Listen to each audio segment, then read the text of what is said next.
মা আপন মা 2 বছর 4 বছর বয়সের বাচ্চার হাতে বড় মোবাইল দিয়া হে বুড়ি বইয়া বইয়া সাজে। হ্যাঁ, জি বাংলা দেখে, ঠিক কইছে, জি বাংলা দেখে, হিন্দি সিরিয়াল, স্টার প্লাস দেখে। কি দেখে সেখানে? হিন্দি সিরিয়ালে দেখে কি? শুধু এটা দেখে স্বামী স্ত্রীর লগে ঝগড়া করতে হয় কিভাবে, শাশুড়ির লগে কাজ্জা করতে হয় কেমনে, দেবরের লগে স্বামীর লগে আলগা করে দিতে হয়, সংসার ভাঙ্গে দিতে হয় কেমনে, কাজ্জার কত আইটেম আছে এটা শিখায়। হ্যাঁ, আজকে আমাদের পারিবারিক কুন্দল ঝগড়া এটা একটা বড় কারণ। হিন্দি সিরিয়াল, হিন্দি সিরিয়ালের মধ্যে মূল বিষয় এটা।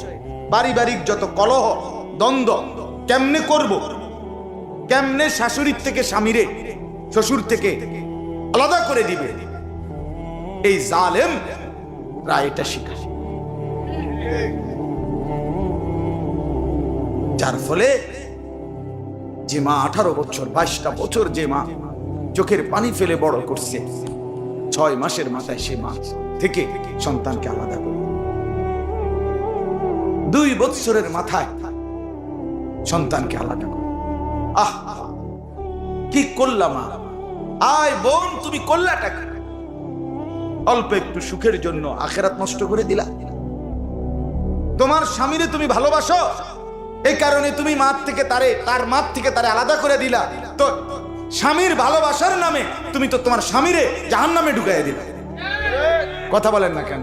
তোমার নগদ দুনিয়াবি ভালোবাসা এটা হয়তো নিছু আর কি বেড়াটার টিকা, কিন্তু তারে তো খাইয়া দিলা। কথা বলেন না? এ তো শেষ, এ তো শেষ। তার মার এক অভিশাপে তো শেষ, তার বাবার এক কষ্ট সে তো সারা। আল্লাহ আমাদেরকে বুঝ দান করেন। এজন্য বাপ আমার, আমরা প্রত্যেকেই ভাববো ইনশাআল্লাহ। বলেন ইনশাআল্লাহ, বলেন ইনশাআল্লাহ। আল্লাহ তাআলা আমাদের প্রত্যেককে তৌফিক দান করেন, কবুল করেন। আল্লাহ তাআলা আমাদের প্রত্যেককে ঈমান আমলের দৌলত দান করেন। ফিকির চাই, ফিকির, ফিকির চাই। আমি হয়তো একটু খোলামেলা বলছি, আরেকজন হয়তো বলে না বা বলে নাই, কিন্তু অবাস্তব বা অযৌক্তিক হইলে আপনি প্রতিবাদ করেন। কথা বোঝেন নাই? আমরা প্রতিবাদ করি, অসুবিধা কি? তাহলে আমি এটা ফিরাই নেব, ফিরাই নেব। আমরা আলগা আলগা হয়ে গেছি কেন?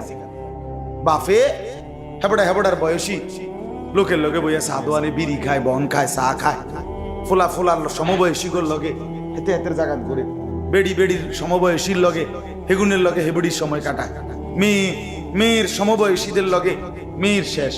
তো বুঝি এটা নিয়ে সংসার কিও? সংসারে এটারে কয়। 3টা বাজে আপনার ছেলে বেরোইলো, রাত 10টা বাজে ঘরে ফিরলো, আইয়া বাদ দিয়া লাইলেন, হতাই দিলেন, আপনি জিগাইলেন না বাবা আসরের নামাজ কই পড়ছো, মাগরিব কোথায় পড়ছো, এশার নামাজ কোথায় পড়ছো? আর তুমি যেহেতু নামাজ পড়ো না, সেজদা দাও না, তোমার মতো জানোয়ারকে আমি মুসলমান বাবা কেন পালবো? কথা বলেন না কেন? আরে তোমার মতো হারামি রে আমি পালবো কেন? কিস্তি লইয়া আর বিদেশ পাঠায়, হ্যাঁ, সুদে টাকা লইয়া আমনের চোখের সামনে। মা বাপ জীবিত থাকতে, বাপ মা থাকতে আমনের চোখের সামনে 16 বছর 18 বছরের ছেলেটা এক ওয়াক্ত নামাজ পড়তো না, আমনে দেখছেন তারে, আমনের বাইর থাকতে তারে যে পাঠাইয়া দিলেন আমনে চোখের আড়ালে। এবার তার নামাজের, তার আখিরাতের, আপনজনের সামনে যার লজ্জা নাই, আপনজন থেকে যখন আড়াল হবে, তার মানে কি বিদেশের বিরোধিতা করতেছি? বিদেশের বিরোধিতা করি না, বিদেশ যাবে ঠিক আছে, কিন্তু আপনি সন্তানকে নামাজি বানাবেন না কেন? বলেন, আপনার ছেলে নামাজ পড়বেন, আপনি মেনে নিবেন কেন? আমি আমার আব্বারে একবার জীবনে একটা মাদ্রাসায়, আমি পড়াকালীন আর কি, এক মাদ্রাসায় আমরা নামাজের টাইমে মসজিদে সবাই লাইন ধরে বসাইছে, হুজুররা মাদ্রাসার অফিসে দফতরে মেহমান আইছে, জরুরি মেহমান, তো নামাজ জামাত যে টাইমে মাদ্রাসার মসজিদে আর কি একটু দেরি তো হয়েছে, আমার ছাত্র জীবনের কথা বলতেছি। এখন আমরা ছাত্র তো ফুলাইনি ফুলাবাই নিয়ে কাবজাব করছি, মসজিদের ভিতরে শিক্ষার মিক্ষার কথাবার্তি কইছে। একজন হুজুরের রাগ কইরা আইসা হঠাৎ হুজুরের এমন স্যাত উঠছে, হুজুরের রাগ হয়ে গেছে। হুজুরে আইয়া কইছে সব দিদারা লাইন ধরলাম লাইন, সবগুলা রুকু দিলাম রুকু। এবার ফিসি দিয়ে সবগুলোর পাইকারি ফিরছি। বহু আগের কথা, 20-25 বছর আগের কথা, আমার পড়ালেখার জীবনের কথা আর কি। এখন আমি খুব কষ্ট লাগছে আমার কাছে, কিরে বেটা আমি দুষ্টামি করি নাই, আমি কথাও কই, আমি চুপচাপ আছিলাম, আমার একা লাড়ে ফিটলো। তা আমি বাসায় চলে আসছি, আইসা আব্বারে বলছি আব্বা আমি এই মাদ্রাসাটা পড়তাম, আমার আরেকটা মাদ্রাসা ভর্তি করাই দেন। কথা বুঝছিনি, এই কদ্দুর কথা কইছে। আমার মনে আছে আমার আব্বা পরিষ্কার বলছে ফুট পরের বেলা ভাত 1 লোকমা আমার ঘরে মুখে দিও, খোদার কসম। পরের বেলা ভাত আমার ঘরে কি করো না, লোকমা দিও না, যাও বেরো, তোমার জেনে মনে করো তুমি হেনে যাও, আমি যেখানে দিছি পড়তে হলে এনেই পড়তে হবে। চোখের পানি ফেলে কানতে কানতে মাদ্রাসায় চলে গেছি, বুঝছি এ বাপ বড় শক্ত, ছাড়বে না। আলহামদুলিল্লাহ বাবার সেই কঠোর শাসন আজ আপনাদের সামনে যে কথা বলার তৌফিক দিচ্ছে। লস হয় নাই, লস হয়। 3 বারও আমার মাথার চুল আমার বড় ভাই 3 বারও আমার কাটাইছে। একবার কইছে কইছে না ইন্দে কত দূর বাড়তি, আবার যা 3 বার চুল কাটছে। চতুর্দিকে সমান না হন পর্যন্ত ছেড়ে দেয়। এজন্য আমি অনুরোধ করছি, একজন হলে একজনই বুঝে, একজনই সিদ্ধান্ত নেয়। আমার সংসার, আমার বিবি বাচ্চা, ঠিক কিনা বলেন না কেন? আমার সংসার মূলত কারে কয়? বউ বাচ্চারে কয় সংসার। এরা যদি অমানুষ হয়, এরা যদি চরিত্রহীন হয়, আমি খাট পৃথিবীর সবচেয়ে দামি বানাই এলাম। আমার সোফা বানাইছি 1.5 লাখ টাকা দিয়া, মনে করেন বানাইলেন, এটার মধ্যে বইয়া পিছের দিকে হেলান দিয়া আমনের বউ বাচ্চা ঠ্যাং সরাইয়া টেলিভিশনে নর্তকীর নাচ দেখবে। এই জন্যই আপনি সোফা এই কষ্ট করে বানাইছেন। আপনার আখিরাত নাই, আপনার পরকাল নাই। তো এই জন্য দয়া করে এতগুলো কথা বললাম, অর্থ হলো এই, দুনিয়ার ব্যাপারে নিজের বুঝ করে ফয়সালা করে। আমার মূল কথা শেষ, এখন শুধু আমি তর্জমা বলবো। 5টা আয়াত পড়ছি আমি, এই আয়াতগুলোর অর্থ বলবো, তাইলে কথা শেষ। আপনি শুধু এটা বুঝেন, দুনিয়া আল্লাহ তাআলা এখানে উদাহরণ দিয়েছেন। এই যে এখন আজকে সারাদিনে কি হয়েছে, বৃষ্টি। আল্লাহ তাআলা বলেন ক্ষেতের উপরে কৃষক, মনে করেন ধান গাছ, তো ধানের ছোট্ট গাছ যদি কি কয় আমরা, জ্বালা, এই জ্বালা লাগাইছে, তো লাগাইয়া আসছে। আল্লাহ বলেন আমি আসমান থেকে বৃষ্টি নামাইলাম, বৃষ্টি হলো, হওয়ার পরে নতুন করে গাছ, জ্বালা হোক ধানের থেকে হোক, ছোট্ট নতুন গাছ বের হয়ে, ঠিক কিনা বলেন? আল্লাহ বলেন এইবার শুরু হলো এটা বাড়া, মানে ধানের গোড়া দিয়ে কি বেরিয়েছিল, একটা ছোট্ট গাছ, ধান গাছ বেরিয়েছিল ছোট্ট করতে, এবার এটা কি শুরু হলো, বাড়তে শুরু হলো। বাড়তে বাড়তে কয়েক মাসের ব্যবধানে এটা হয়ে গেল একটা সবুজ ক্ষেত, যে পুরা ক্ষেতে সবুজ ধান। কি চমৎকার, বাতাসে হেলে দোলে ধান গজাইছে, কি সুন্দর লাগে না, অনেক সুন্দর। আল্লাহ বলেন এটা কি চমৎকার হইল। তারপরে কি হলো, তার কিছুদিন পরে এটা হলুদ হয়ে পাইকা গেল, ধানগুলো কি হয়ে গেছে, তো গাছ শুদ্ধ কি হয়ে গেছে, হলুদ। কৃষক কাইটা বাড়িতে আনার পরে ধানগুলো গাছ থেকে আলাদা করলো। এখন ধান আলাদা তো গোলা ঢুকাইয়ে ফেলছে, আর এই গাছগুলো হলুদ গাছ রোদ্রে শুকাইতে দেয়, ঠিক না? রোদ্রে শুকাইতে দেওয়ার পরে এখন শুকাইছে এগুলো। এখন কি হলো, এই সবুজ শ্যামল ঘাস ধান গাছগুলো এখন খড়কুটার মতো বাতাসে উঠতে লাগে, ঠিক কিনা বলেন না কেন? আল্লাহ বলেন আচ্ছা বলো তো বান্দা, এই যে জালার থেকে ধানের গোড়া দিয়ে যে বাইরে ছিল সবুজ গাছটা, আর এই যে এখন বাতাসে উড়ে খড়কুটে এই পর্যন্ত মাঝখানে টাইম কয়শো বছর? চাচা কোন 6 মাস, 4 মাস, 6 মাস, এই তো না? কথা বলেন না কেন? এই 4-6 মাস আল্লাহ বলেন, এর মধ্যেই এই শুরু, এর মধ্যেই শেষ, ঠিক কিনা বলেন না? এর মধ্যেই সতেজ, এর মধ্যে আবার হুগাইয়া এখন কি হয়ে গেছে, উঠতে আছে। সব মিলাইয়া কয় মাস? 6 মাস। এই তুমি জন্ম নিছো, এরপরে তুমি বড় হইতে লাগছো, এরপরে যুবক মাতবর, এখন তুমি চোখ পাকাও, ঘাড় ফাঁক দাও, হাত বড়াই করো, পাও দিয়ে বড়াই করো, হ্যাঁ, নাচ গান ফুর্তি আনন্দ মৌজ, কারণ তুমি তো যুবক। আল্লাহ বলেন কসম বান্দা ভুল করো না, এই দেখতে দেখতে না, দেখতে দেখতে না, দেখতে দেখতে হলুদ হয়ে যাবে জিন্দেগি, দেখতে দেখতে শুকায় যাবে, এরপরে লাঠি ভর করবে, অথবা তার আগেই কবরে চলে যাবে। আল্লাহ বলেন বান্দা, ওই কৃষকের ধান থেকে বের হওয়া জ্বালা, সেখান থেকে খড়কুটা হয়ে বাতাসে উড়া পর্যন্ত যেটুকু সময়, তোমার দুনিয়ার জীবন ঠিক এতটুকু সময়, এতটুকু সময়, এতটুকু সময়। এই যা করছো একদূর সময়।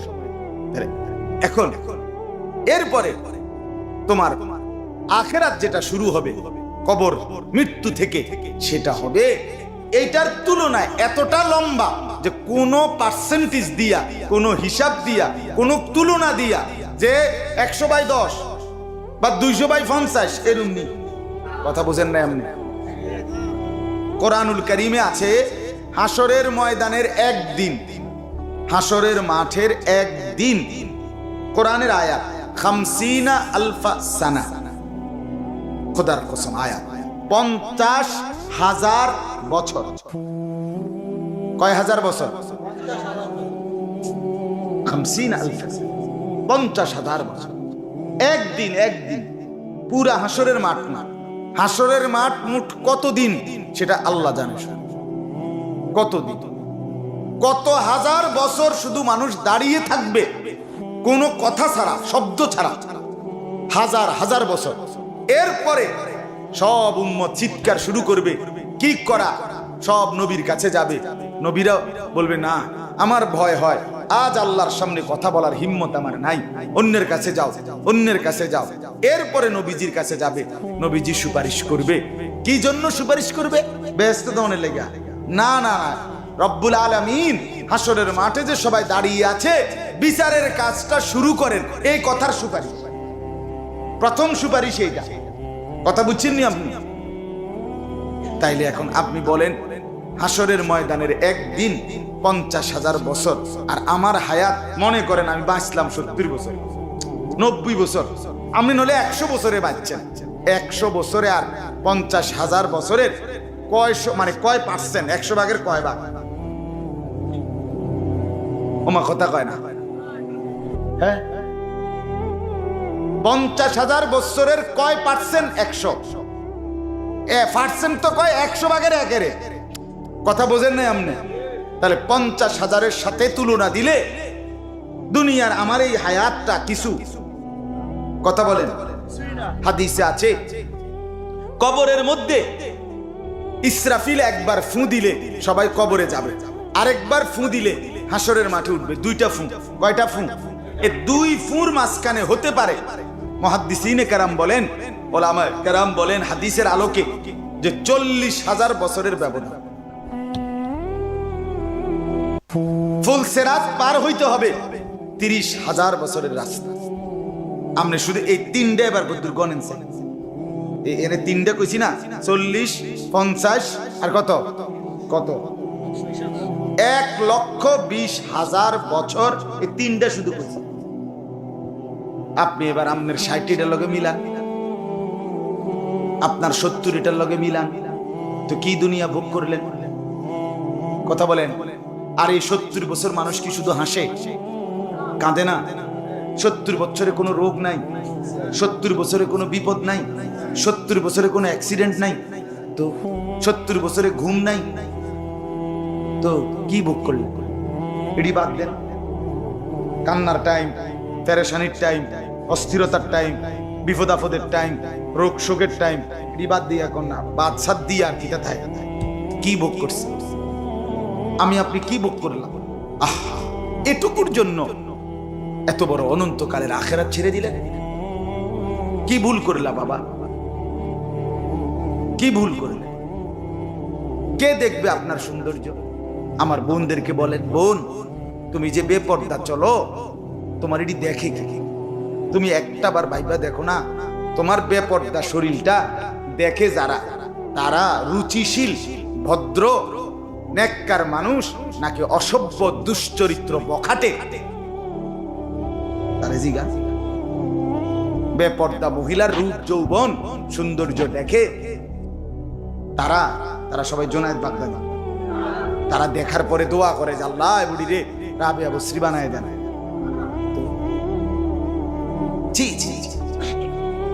আমি তো বলি, বেপর্দা নারীকে দেখবার পরে পুরুষের অন্তরে যে কল্পনাটা তৈরি হয়, এটা যদি রিপোর্ট আসতো, চিকিৎসা ডাক্তারি ওই যে হাসপাতাল থেকে যদি পরীক্ষা করতে পারতো, ভিতরে আলটা করান যাইতো, তাহলে রিপোর্টের কাগজে দেখা গেল হইলে একজন পুরুষ, একটা ছেলে, একজন যুবক বেপর্দা নারীকে নিয়ে কত নোংরা চিন্তা।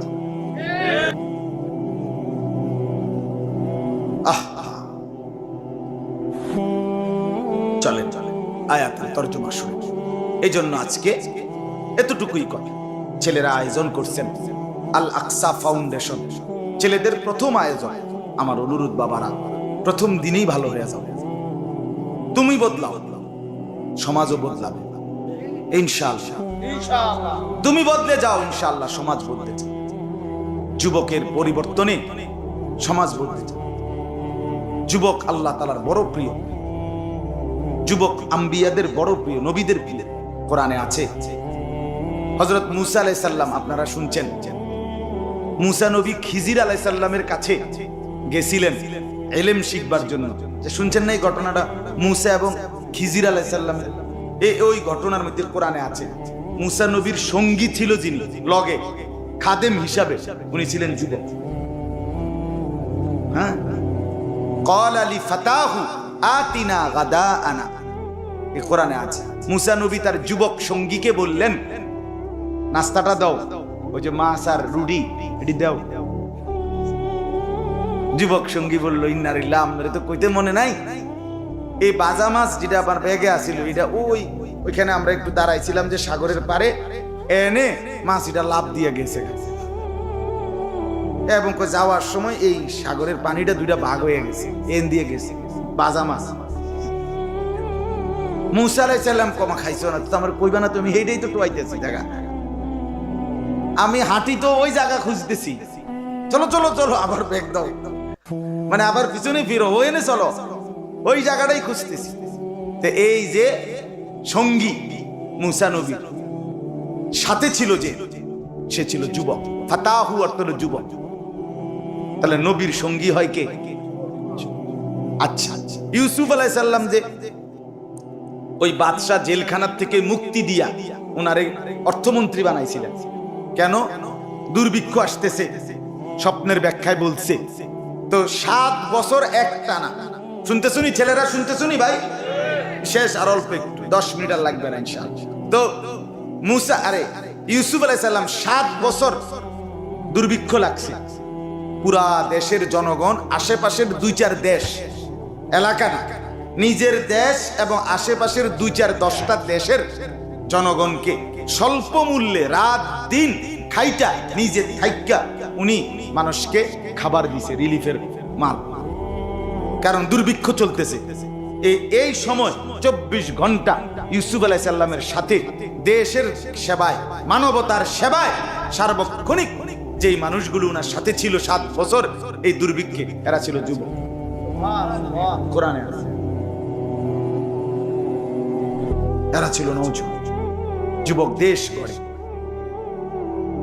যুবক মানবতার সেবা করে, যুবক বোনের নিরাপত্তা দেয়, যুবক ভাইয়ের নিরাপত্তা দেয়, যুবক মজলুমের পক্ষে দাঁড়ায়, যুবক জালেমের বিরুদ্ধে রুখে দাঁড়ায়, যুবক অন্যায়ের প্রতিবাদ করে, যুবক নির্যাতিতা বোন তাকে রক্ষা করে।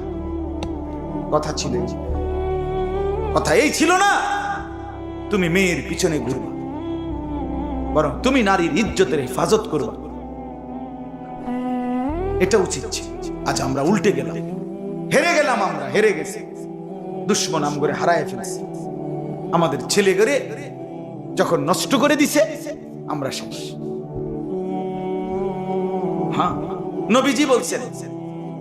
এবার আরেকটা উদাহরণ শুনুন। নবীজি সাল্লাল্লাহু আলাইহি ওয়াসাল্লাম, আমাদের নবী নিজে একদিন বলছে, আমার মন চায় লাকাদ হামামতু আন আমুরা ফিতিয়াতি, আমার মন চায় আমার যুবকদেরকে একত্র করি, ডাকি, আমার ছেলেরা, এই ডাইরেক্ট এই শব্দ ফিতিয়াতি, আমার ছেলেরা, আমার যুবকেরা।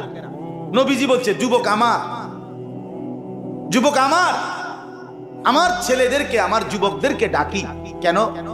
ডাইকা বলি তোমরা কয়টা লাকড়ি একত্র করো, অতঃপর লাকড়িগুলোর মধ্যে আগুন লাগাও, লাগাইয়া সারলে নবী বলেন আমার মন চায় আমার যুবক ছেলেগুলোর নিয়া এই লাকড়িওয়ালা আগুন লাগানো লাকড়িগুলো নিয়ে ওই ঘরে যাই, ওই ঘরগুলোতে যে ঘরে মানুষ পুরুষ বিনা কারণে ঘরে নামাজ পড়ে, মসজিদে আসে না, জামাতে আসে না, খোদার কসম নবী বলে আমার মন চায় আমার ছেলেদেরকে নিয়ে আমি সেই ঘরগুলো আগুন লাগাই। নবী চাইছিলেন যুবককে নিয়ে বেনামাজি ঠিক করি, ঠিক কিনা বলেন না কেন? আর সেই যুবকরে যখন ডাক দিবে হেতে তো কবে আমারে তো ফ্যান বালানা, আমি তো মুত্তা পানি লই না। কথা বুঝেন না? আমি তো নামাজ পড়ি না, যে কতদিন হয় নিজে কইতারি না। এই তো কথা ছিল না রে বাপ। এজন্য সুন্দর করো জীবন, আল্লাহ বরকত দিন। প্রথম যেদিন নবীজির উপরে কোরআন নাজিল হয়েছে সেদিন নবীজি কাঁপতেছিলেন। তখন নবীজির স্ত্রী খাদিজা রাদিয়াল্লাহু তাআলা আনহা, তিনি ওনার চাচাতো ভাই ওয়ারাকা ইবনে নওফেলের কাছে নবীজিকে নিয়ে গেছিলেন। ওনার চাচাতো ভাই ছিলেন বড় পাদ্রী, বড় পণ্ডিত, আসমানি কিতাব, আগের কিতাব তাওরাত ইনজিল খুব ভালো জানতেন। নবীজিকে যখন তার সামনে নিছে পুরা ঘটনা শুনাইছে, কোরআন নাজিলের ঘটনা, গারে হেরাতে যে জিব্রাইল আসছে, সাইপা ধরছে বুকে 3 বার, এরপরে নাজিল করছে, এগুলো পুরা কাহিনী শুনাইছে। তখন এই খাদিজা রাদিয়াল্লাহু তাআলা আনহার চাচাতো ভাই ওয়ারাকা ইবনে নওফেল বড় জ্ঞানী ছিলেন, পাদ্রী, বুখারীর riwayat। তো সে বলল যে আল্লাহর কসম মুহাম্মদ তোমার কাছে সেই লোকই আসছে ইতিপূর্বে নবীদের কাছে যিনি আসতেন, ইনি সেই জিব্রাইল। আর শুনো, এই তখন সে একটা কথা বলছে ওয়ারাকা ইবনে নওফেল, যে হায় মুহাম্মদ, আল্লাহর কসম আমি যদি যুবক হতাম, আজ যদি আমার যৌবন থাকতো, তো আমি তোমার নবুয়তের কাজে, দ্বীনের কাজে সর্বোচ্চ সাহায্য করতাম। আমি যদি নওজোয়ান হতাম, আমি তো বুড়ো হয়ে গেছি না, আমি এখন কি করব? প্রথম দিন ইসলামের সূচনার দিন। অনেক কথা আছে, আর অনেক ঘটনা আছে। তাইলে এই জন্য আমরা দুনিয়া ভুলি, দুনিয়া সামান্য, দুনিয়া বাদ দেওয়া না। আয় রোজগার, ব্যবসা, চাকরি, বিবাহ শাদী, ঘর, বিল্ডিং, দালান, এগুলো বাদ দিতে বলে না। কথা বলেন না, বাদ দিতে বলছে। জঙ্গলে চলে যেতে বলছে, আফ্রিকার জঙ্গলে যাইতে বলছে না, বাদ দিতে বলছে। আল্লাহকে বাদ দিতে মানা করছে। কি বাদ দিতে মানা করছে? নামাজ বাদ দিতে মানা করছে, আখিরাতকে বাদ দিতে। আমনে না বাদ দিছেন, আমনেরে কি বাদ দিতে কয়নি? আপনারে তো বলে নাই বউ ছেড়ে দেন, আপনারে তো বলে নাই ব্যবসা ছেড়ে দেন, আপনারে তো বলে নাই ঘর বাড়ি করা ছেড়ে দেন। কইছে আল্লাহ, নবী বলছে, কইছে আল্লাহরে ছাইরো, আখিরাত ছাইরো। তুমি না ছাড়লা বিয়া, তুমি না নামাজ ছেড়ে দিলা, তুমি না দুনিয়া আখিরাত ছেড়ে দিলা, তুমি না হালাল খাওয়া ছেড়ে দিলা, তুমি না কোরআন পড়া ছেড়ে দিলা, তুমি না আল্লাহকে ডাকা ছেড়ে দিলা। আল্লাহ আমাদেরকে বুঝার তৌফিক। চলেন এবার আয়াতের তরজমা শুনুন। মানে আমি মাগরিবের পরে যেখানে বয়ান করছিলাম সেখানে এই আয়াতের আগ পর্যন্ত বয়ান করছি, এরপরে ঠিক হেনে যে একটু শেষ করে আইছি, এরপরে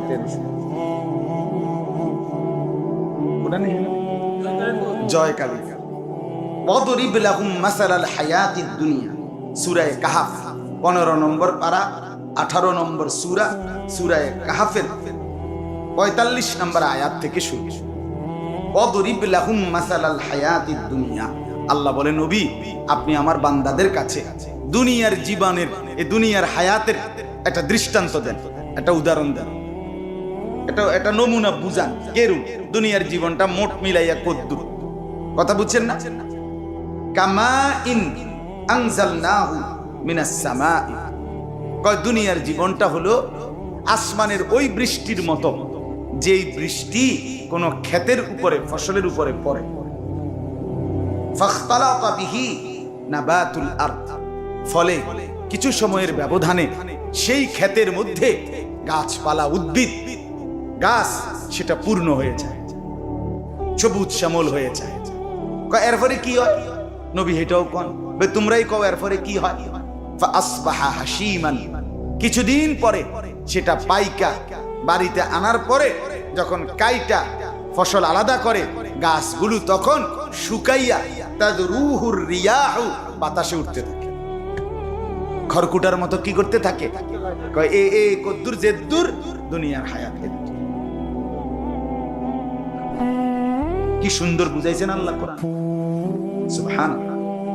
এরপরে আল্লাহ বলেন ওয়া কানা আল্লাহু আলা কুল্লি শাইইন মুকতাদিরা, আর এটা মনে রাখবা বান্দা, আল্লাহ রাব্বুল আলামিন সব কিছুর উপরে পূর্ণ ক্ষমতাবান। যে তোমাকে জন্ম দিয়েছে সে তোমাকে মৃত্যু দেবে, যে তোমাকে শিশুকাল দিয়েছে তিনি যৌবন দিবে, তিনি আবার বৃদ্ধ বানিয়ে দেবে। তুমি অহংকার করো না। ওয়ালা তামশি ফিল আরদি মারাহা, আল্লাহ বলে যুবক অহংকার করো না, জমিনে অহংকার করে হাইটো না। কেমনে মাতবুরি করো? আল্লাহ বলে বান্দা অহংকার করে জমিনে হাঁটছো, বড়াই দেখাচ্ছ কেন বান্দা? আসমানের ওই ফোঁটা ফোঁটা বৃষ্টি, সেটা তো এই শক্ত জমিন ছিদ্র করে ফেলে, ফাঁকা ফাঁকা করে ফেলে, ফলে সেখান থেকে গাছ, উদ্ভিদ, নতুন চারা বের হয়। কিন্তু তুমি অহংকারী, তুমি তো পায়ের শক্ত বুট দিয়াও যদি তুমি এই জমিনের মধ্যে লাথি মারো, দেখো তো তুমি জমিন ছিদ্র করতে পারবা কিনা? কিত্তা মাতবুরি করো, হ্যাঁ উডাঙ্গিরি মারো, চুলের এমনি বাড়ি না, কিতা কি সেটা চুল বাড়ি দিলে কি, হ্যাঁ নিজের চুল এটা নিজে রাখছে লম্বা করে, আবার নিজের চুল নিজেই ফিসের দিকে দেখি ব্যারাম, তোমার মির্গি ব্যারাম, হ্যাঁ তোমার কি ব্যারামে ধরছে তোমারে? তোমার চুল তুমি বড় করছো, তুমি জানো, আবার এটার পিছের দিকে বাইরে হোক, এটারে তো এক টানে পিছের থেকে দইরা বান দিয়া এক সুপার গ্লু লাগাই দিলে তো সুন্দর। আর এটা আইয়ে না সামনে, এটা কি ধরনের ছাগলামি? এটা বুঝি একটা ফ্যাশন হইল যে আমি আমার চুল বড় রাইকা আবার আমি বাইরে এটারে পিছের দিকে, এটা কিতা কিতা? ছি ছি ছি। বেটা সবার কাছে অনুরোধ, ছেলেরা আমি বন্ধু মনে রাখি, আমি হিতাকাঙ্ক্ষী, আমি দরদি বন্ধু,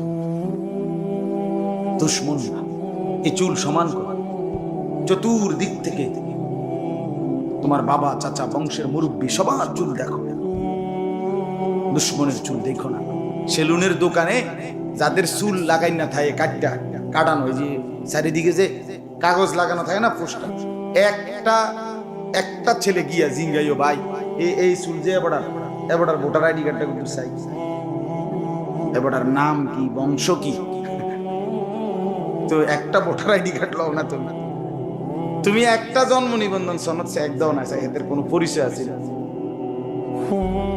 কি? আমি আইডি একটা কথা হইল বুঝি, আমার বুঝি একের এদুর আত্মমর্যাদাও থাকতো না যে আমি এটা কারটা আমি অনুসরণ করলাম, একের এদুর বিবেকও মানুষের থাকে না, আমার তো একটা রুচি তো থাকা দরকার।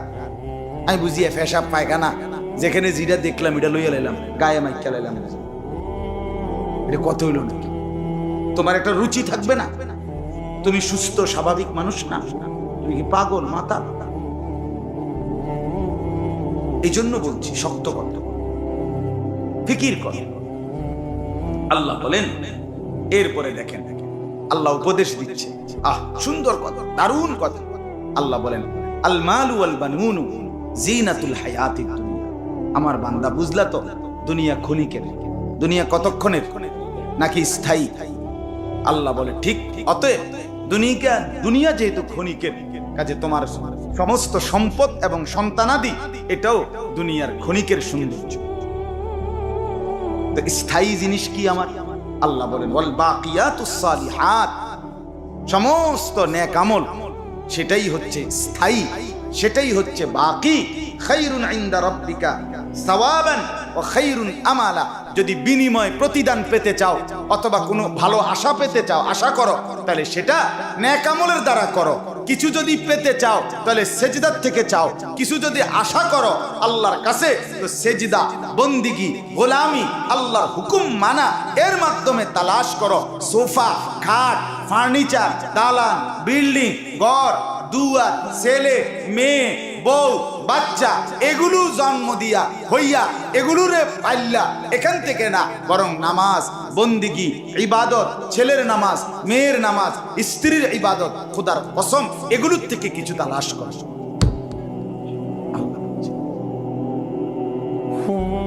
যা দুনিয়া তা খাইয়া সারলে 4 ঘন্টা পরে বাথরুম। যা সেজদা, এটা একটা সেজদা দিলা খালাস, আর কোনো টেনশন নাই, এটার ক্ষয় নাই, লয় নাই, এটা তোমার অনন্তকালের জান্নাত পর্যন্ত পৌঁছে দিবে।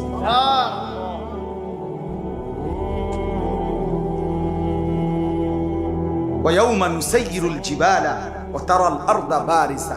আল্লাহ বলে চিরেই আমি একদিন এই উঁচা উঁচা পাহাড়গুলোকে এমন ভাবে ধাক্কা দিয়ে সরিয়ে দেব, এগুলো উড়তে থাকবে।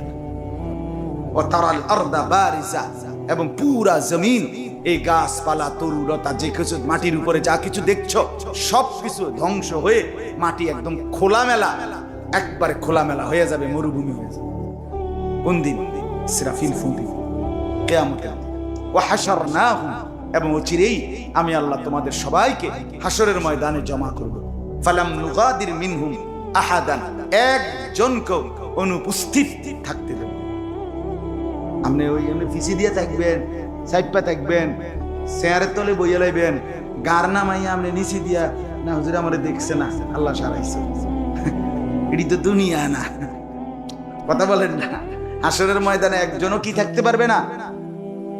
ওয়া উরিদু আলা রাব্বিকা সাফফা, আল্লাহ বলে তোমাদেরকে সারিবদ্ধভাবে লাইন ধরিয়ে সবাইকে আমি আল্লাহর সামনে পেশ করা হবে, একজন একজন করে। আসো একজন একজন। এরপরে আল্লাহ আসলেই আল্লাহ বলবে, নাফরমান যেগুলো সেগুলোকে আল্লাহ বলবে লাকাদ জিতুমুনা কামা খালাকনাকুম আউয়ালা মাররা। কি দোস্ত, তুমি তো মনে করছিলে আসতে হবে না, এখন দেখলানি যেমনে দুনিয়ায় গেছিলা একা, আজ আমার সামনে হাজির হইলা একা। এরপরে আল্লাহ বলেন বাল জামতুম আল্লাহ নাজআলা লাকুম মাওঈদা, তুমি যে পরিমাণ দুনিয়ায় ফুর্তি করছো, লাফালাফি মাতবরি দেখাইছো, তুমি তো মনে করছো হাসরের ময়দান যে হবে এটা হইতো না। অন কি বুঝলা? এখন বুঝলানি। এখন বান্দা যদি কুটিবারও বলে আল্লাহ এখন বুঝছি, কি লাভ? শেষ আয়াত আল্লাহ বলেন ওয়াহুদি আল কিতাব ফাতারাল মুজরিমিনা মুশফিকিনা বিমা ফি। আল্লাহ তাআলা প্রত্যেকের সামনে তার নিজের আমলনামা আল্লাহ তাআলা পেশ করেছেন। দেখো, তখন আল্লাহ বলেন প্রত্যেক নাফরমান পাপী ভয়ে কাঁপতে কাঁপতে নিজের আমলনামা উল্টাবে আর বলবে, আল্লাহকে বলবে ওয়ায়াকুলুনা, তারা বলতে থাকবে নাফরমানরা, ইয়া ওয়াইলাতানা, হায় আমার মন্দ কপাল, আল্লাহ এটা কি কিতাব দিলেন, মালি হাযাল কিতাব, এটা কেমন আমলনামা, লা ইউগাদিরু সাগীরাতান ওয়ালা কাবীরাতান ইল্লা আহসাহা।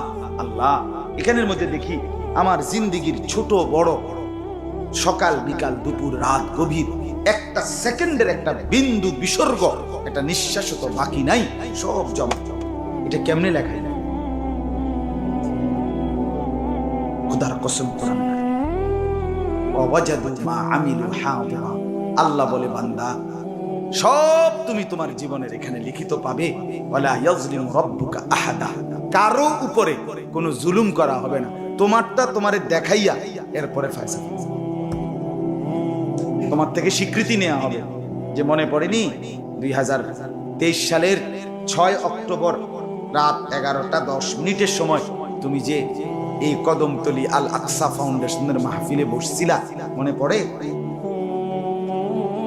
এটাও যেমন মনে করাই দিবে চুরি চামারি করছেন যেখানে, এটাও মনে পড়ে।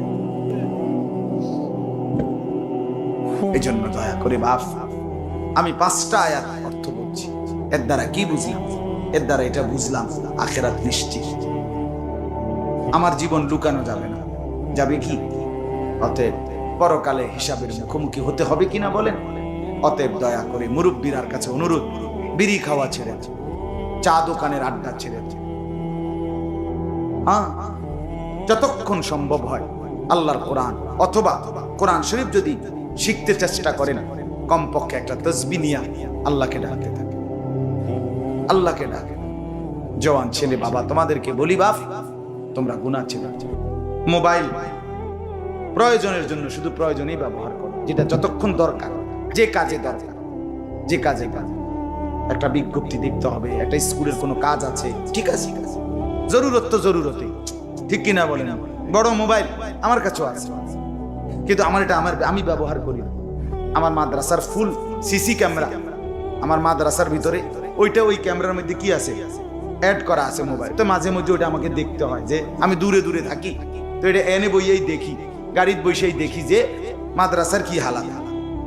কথা বুঝি? ঠিক আছে, এটা তো প্রয়োজন, জরুরতকে জরুরতের জায়গায় রাখি, ঠিক কিনা বলেন না কেন? কিন্তু তার মানে সারা দিন সারা রাত এটা আমার জীবন। আমরা হিম্মত করি ইনশাআল্লাহ, ঠিক আছে বাবা? একটা নিয়ত করো শুধু আজকে। বৃষ্টির ভিতরে তো আমি ভাবছি কিচ্ছু হইতো না, ওয়াজ হইতো না, ওয়াজের গোষ্ঠী হইতো না, কিন্তু আলহামদুলিল্লাহ আল্লাহ তাআলা এতটা মনোযোগ দিয়ে আপনারা বসছেন, আমার দিল খুশ হয়ে গেছে। আমি দিল থেকে দোয়া করি আপনাদের জন্য। ছেলেরা বাপ, এই মুরব্বীরা, অনেক মুরব্বী আছে এনে, আমার একটা কোনো লজ্জা নাই। আমি একটা ওয়াদা, শুধু তোমরা দাঁড়াইয়া এই নিয়তটা করো, যাদের চুল বড় এলোমেলো, মানে সাধারণ চতুর্দিকে সমান না, তোমরা চুলটা কাইটা সমান সুন্দর করবা, এটা নিয়ত করে দাঁড়াও, আমরা দোয়া করবো। সবাই না, সবাই না, যাদের চুল স্বাভাবিক আছে, এরা যাদের চুল বড়, এই যে মাশাআল্লাহ, হিম্মত করে নওজোয়ান দাঁড়ায়, আল্লাহ আপনি কবুল করেন, দাঁড়াও। যাদের চুল বড় এলোমেলো, দাঁড়াও, ইনশাআল্লাহ আল্লাহ বরকত দিব। নিয়ত করো, কেন ইনশাআল্লাহ বলো না বাপ? নিয়ত করছো ইনশাআল্লাহ? তুমি মুসলমানের সন্তান, তোমার কলিজায় ঈমান আছে, আছে না ইনশাআল্লাহ? তোমার মা মুসলমান, তোমার বাবা মুসলমান, তোমার রক্তে ইসলাম, তোমার জন্মের পরে 2 কানে আজান শুনাইছে, নর্তকীর গান শুনায় না। আমরা দিল থেকে ইনশাআল্লাহ দোয়া করব, আল্লাহ তোমাদের দ্বারাই ইনশাআল্লাহ ইসলামের বিজয় হবে, ইনশাআল্লাহ কালেমার পতাকা উড়বে সারা পৃথিবীতে, ইনশাআল্লাহ আমার সন্তানরা হারবে না, ইনশাআল্লাহ। আল্লাহ তৌফিক দান করেন, আল্লাহ হিম্মত দান করেন, আল্লাহ কবুল করেন। ওই বল্টুওয়ালা কো, বল্টুওয়ালা, ওই বল্টুওয়ালা কো, কো